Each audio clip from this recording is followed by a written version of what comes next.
Bear. I am head of managed risk services at CyberSource for North America. CyberSource is a visa solution and a global payments management platform. Here at CyberSource, I help merchants manage the risks associated with global payment acceptance, particularly focusing in e-commerce. This is the fourth installment in a video series that I've been delivering to you, and the final one, and I'm a little bit sad about that. Personally, it's sad because my 6-year-old son is very proud of the fact that his dad is an internet celebrity. That's what he's been telling his friends on Zoom calls, at least.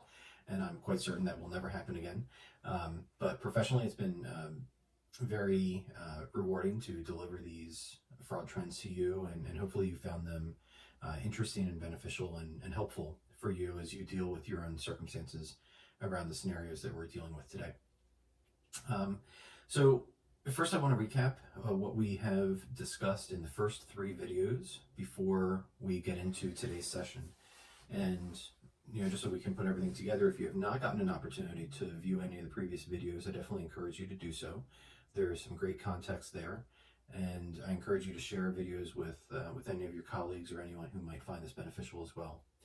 In the first video, we talked about the current fraud landscape and how much things have really changed, and also how what's happening in the current landscape has really converged to create this perfect storm. In the second installment, we started to talk about the current fraud trends related to the pandemic. We talked about how the shift to card not present has really seen an increase in account origination fraud. We talked about fraudsters in self-isolation, and we talked about the long-term impact to all the phishing scams which are happening right now as a result of the pandemic. In the third installment, we continued with the fraud trends, and we talked about an increase in fraud for digital merchants as well as physical merchants, specifically related to an increase in shipping delays, which we've all seen as a result of diverting resources and reprioritizing certain shipments. We've seen and talked about the impact of contactless delivery.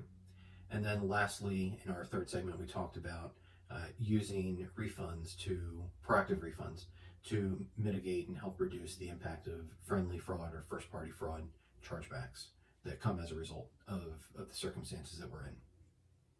So that's a recap of what we've gone through so far. And today we're going to talk about purchase pattern changes in consumer behavior that we've observed over the last, let's say, 8 to 10 weeks or so.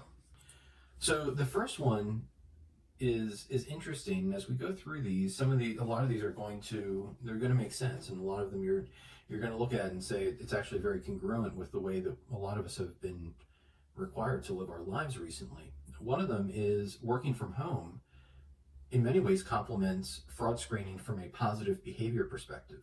So one of them is, if you think about geographical mismatches, IP mismatches, billing shipping address mismatches. Well, if mobility is reduced, if you are always placing your orders from home and you're having your orders shipped to home, and your billing address and your shipping address are always matching, well, all of those rules are certainly firing less frequently, and you're identifying a lot more positive behavior.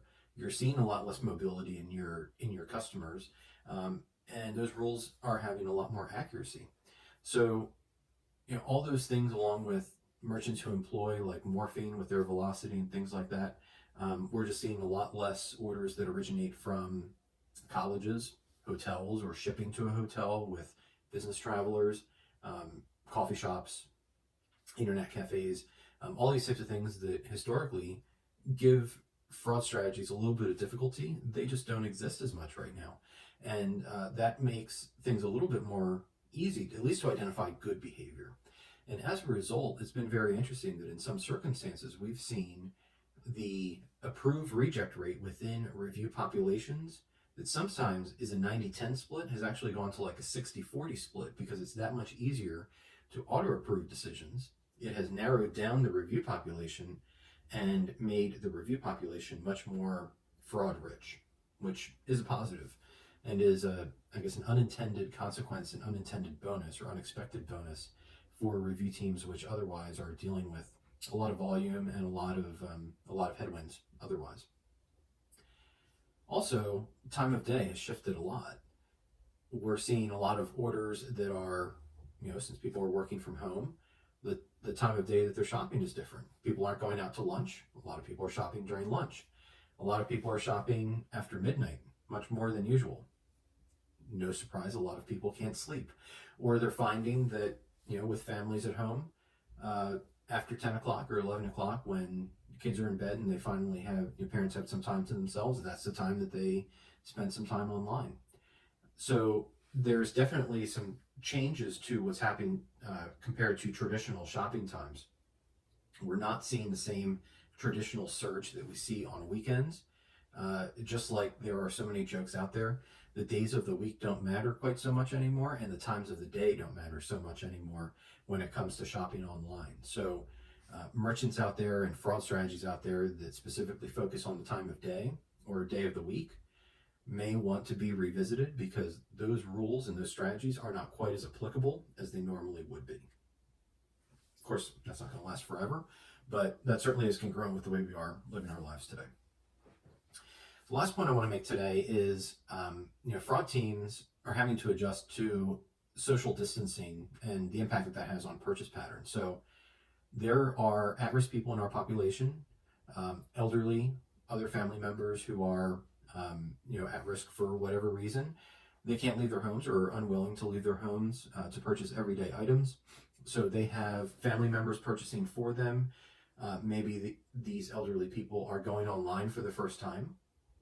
And we know that that can often drive false positives just because they're not as comfortable with the online experience as younger, more savvy internet users are.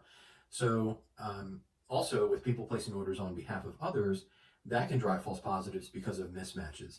And we want to make sure that we account for that in any morphing rules or anything that's looking at identity between card holders and addresses and IPs and possibly other history elements, to make sure that we don't turn away any good customers and any good business just because of any potential mismatches that otherwise may be legitimate.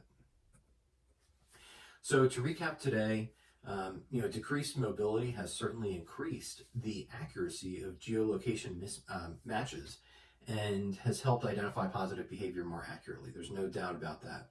Let's enjoy it while we can. Time of day purchase patterns have certainly changed. Like I said, we're not sleeping, we're not leaving our houses. There are some people who are not as economically impacted as others, and they still are shopping online. They're just doing it at different times than they normally would, and that is not as much of an indicator as risk as it normally would be under more normal circumstances. And finally, the elderly and other at risk are not as comfortable or confident online, and that has led to some false positives, and we want to make sure that we account for that in our strategies. So finally, in closing, again, my name is Paul Baer. I head North America Managed Risk for CyberSource. I want to thank you for letting me join you from my home, welcoming me into most likely yours, wherever you may be working. If any of these things that we discussed interest you, please don't hesitate to reach out to us. Share this video, share your comments, your feedback, any questions below. You can reach us on our website, cybersource.com. Like I said before, and like I opened at our, with our first video, these are unprecedented times. I certainly hope that all of you are staying safe, and all navigating the best that we can, that you're doing the best with your businesses. And, if there's anything that we can do for you here at CyberSource, please let us know. Again, thank you and goodbye.